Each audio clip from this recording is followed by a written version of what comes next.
नमस्कार साथियों, फिर से स्वागत है आपका भाग्यश्री धर्म में। सरल गीता दर्शन की अपनी सीरीज में आज हम बात करने वाले हैं श्लोक नंबर 44 की। इससे पहले हमने श्लोक नंबर 42 और 43 पढ़े थे।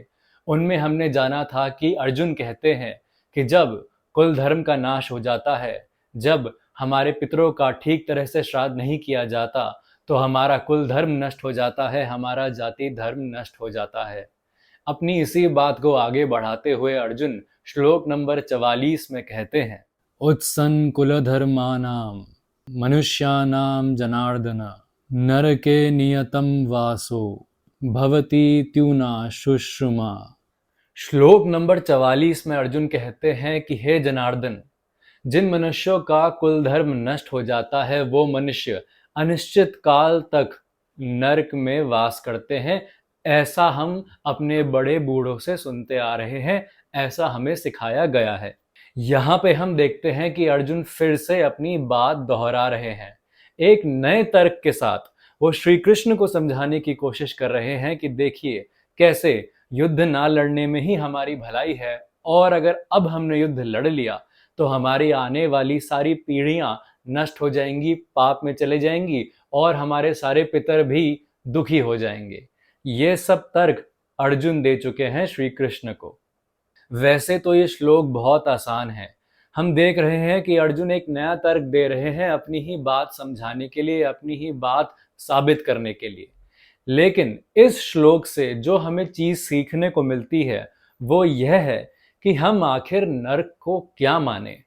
यहाँ पे अर्जुन कह रहे हैं कि जिनका कुल धर्म नष्ट हो जाता है वो सदियों तक, अनंत काल तक नरक में वास करते हैं। लेकिन आखिर ये नरक है क्या? हमें बचपन से सिखाया पढ़ाया गया है कि ये मत करो, वो मत करो, ये करने से तुम नरक के भागीदार हो जाओगे, ये करने से तुम्हें पाप लगेगा तो नरक चले जाओगे, ऐसा होगा तो नरक चले जाओगे, वैसा होगा तो नरक चले जाओगे। लेकिन ये चीज हमें कभी किसी ने समझाई नहीं कि ऐसा होता क्यों है। ये जो और लोग हैं पृथ्वी को छोड़ के भी, ये आखिर है क्यों? तो हम जो पाप करके नरक में चले जाएंगे और अच्छे काम करके स्वर्ग में चले जाएंगे, तो फिर ये चीज बनाई किसने है और क्यों बनाई है? इससे हमारी आत्मा का क्या लेना देना, क्या फायदा?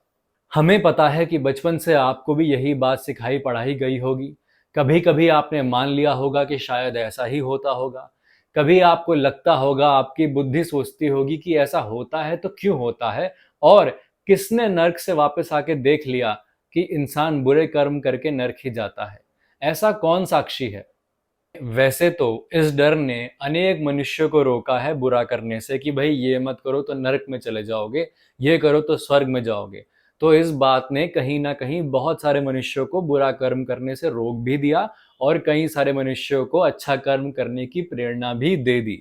लेकिन अगर इस बात का, इस तर्क का यही काम था कि हम अच्छे कर्म करें और बुरे कर्मों से बचे, तो फिर हमें लगता है कि इसको ठीक तरह से नहीं समझाया गया। देखिए, जो हम कर्म करते हैं उसका फल हमें मिलेगा ही मिलेगा। ये बात तो आपने खुद भी देख ली होगी, चाहे आज मिले चाहे कुछ समय बाद, लेकिन जो कर्म हमारे होते हैं उनका फल हमें मिलता है, वो वापस लौट के हमारे ही सामने आके खड़े हो जाते हैं। ये आपको भी पता है। और जो ये फल हमें मिलता है, यही फल हमें या तो सुख देता है या तो हमें दुख देता है। ये बात आपने भी देखी है, आप भी ये बात मानते होंगे।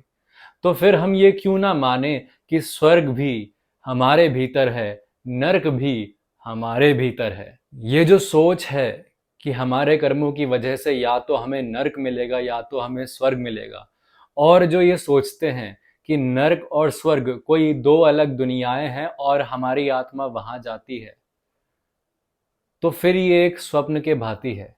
और ये स्वप्न तब टूटता है जब इस शरीर की मृत्यु हो जाती है, क्योंकि जो स्वर्ग है और जो नरक है वो हम ही बनाते हैं। वो इस जीवन को हम ही अपने हाथों से, अपने निर्णय से बनाते हैं। भगवान ने ये जो जीवन हमें दिया है, यही तो स्वर्ग है, यही तो नरक है, यही तो सब है। हाँ, हम जानते हैं कि जब आत्मा ये शरीर छोड़ देगी तो फिर वो कहीं और, किसी और शरीर को किसी और समय में ओढ़ लेगी। लेकिन जो ये अभी है, जिन लोगों को अभी हम जानते हैं, जो चीज़ें अभी हम कर रहे हैं, जो निर्णय अभी हम ले रहे हैं, जो अनुभव अभी हम ले रहे हैं, ये दोबारा नहीं होगा। तो फिर हम ये क्यों ना माने कि ये जीवन ही को हम स्वर्ग बना देंगे या तो नर्क बना देंगे।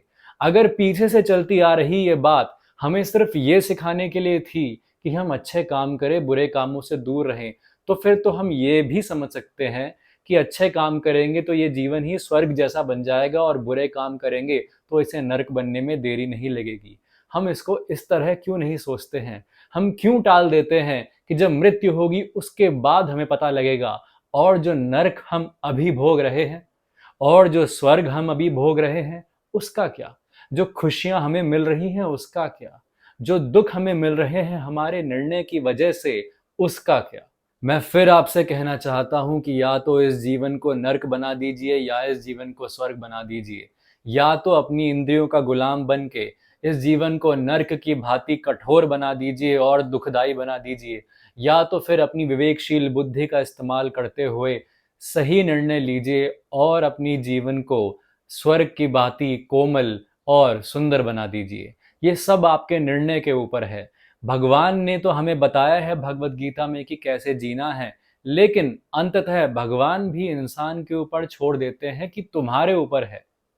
तुम गुलाम नहीं हो, तुम अपना निर्णय लो। तुम्हें क्या चाहिए? तुम चाहो तो यहीं स्वर्ग बना देंगे, तुम चाहो तो यहीं नर्क बना देंगे, देरी नहीं लगेगी। यही तो भगवान हमें सिखाना चाहते हैं, यही तो भगवत गीता हमें सिखाना चाहती है, यही तो वेद व्यास जी हमें सिखाना चाहते थे कि यही जीवन है जो है। इसके आगे जो जीवन मिलेगा उस जीवन में यहाँ की स्मृतियां नहीं होंगी। तो फिर ये क्यों ना मान लो कि जो जीवन है वो यहीं तक है और जो स्वर्ग है, नर्क है, वो भी हमें यही भोगना पड़ेगा। इसके आगे जो आत्मा नया जीवन लेगी, नया शरीर लेगी, नई परिस्थितियों में पैदा होगी, वो अलग जीवन हो जाएगा, उसके स्वर्ग और नर्क उसे अलग जरूर मिलेंगे। हम ये क्यों ना माने कि हम ही इस जीवन के विधाता हैं। भगवान ने हमें शिक्षा दी है, शिक्षा देने की सारी कोशिशें की हैं, अवतार लिया है, हमें कहानियां दी हैं ताकि हम समझ पाएं, लेकिन अंततः जो निर्णय है वो तो हमें ही लेना है ना। हमें ही चाहना है कि या तो हम अर्जुन बन जाएं या तो हम दुर्योधन बन जाएं। भगवान हमारे हाथ से कुछ नहीं करा रहे। अगर किसी के मन में ये बात हो कि जो हो रहा है वो भगवान करा रहे हैं, तो फिर उसने अपनी जीवन को छोटा बना दिया, बहुत छोटा बना दिया। आपके हाथ में बहुत कुछ है, आप बहुत कुछ कर सकते हो। आपके निर्णय से आपका जीवन तय हो सकता है। हाँ, जो आपके कर्मों के फल हैं वो तो आपको ज़रूर मिलेंगे, जो संचित कर्मों के फल हैं वो भी आपको ज़रूर मिलेंगे, लेकिन सब कुछ भगवान के भरोसे मत छोड़िए, भगवान के ऊपर मत डालिए। ये जीवन आपका है, आपके हाथ में है, आपके निर्णय पर है। यही हमें भगवत गीता सिखाने की कोशिश कर रही है। इसी बात को ध्यान में रखते हुए अब मौका है भगवान को सुनने का। अब मौका आएगा कि श्री कृष्ण हमें क्या बताने वाले हैं, वो क्या ज्ञान हमें देने वाले हैं जिससे हमारे कर्म करने की शक्ति बहुत बढ़ जाए, हमारी विवेकशील बुद्धि बढ़ जाए, ताकि हम सही कर्म कर पाए। तो दोस्तों, इसी बात के साथ श्लोक नंबर 44 को खत्म करते हैं। हमने इस श्लोक में ये तो जान लिया कि अर्जुन अब कह देते हैं कि मुझे युद्ध नहीं लड़ना, जो बात हम बहुत श्लोकों से करते आ रहे हैं। लेकिन इस श्लोक से हमारे जीवन के लिए बहुत महत्वपूर्ण ज्ञान दिया गया है। हमें बताया गया है कि कर्म बहुत बड़ी चीज है। भगवान पे सब कुछ मत छोड़िए, अपने हाथ में अपने जीवन की बागडोर लीजिए और फिर उसके बाद सब कुछ श्री कृष्ण पे छोड़ दीजिए। उनकी माया से आपका हमेशा भला होगा।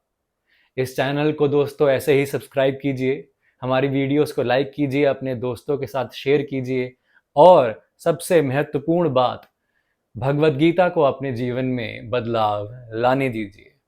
धन्यवाद।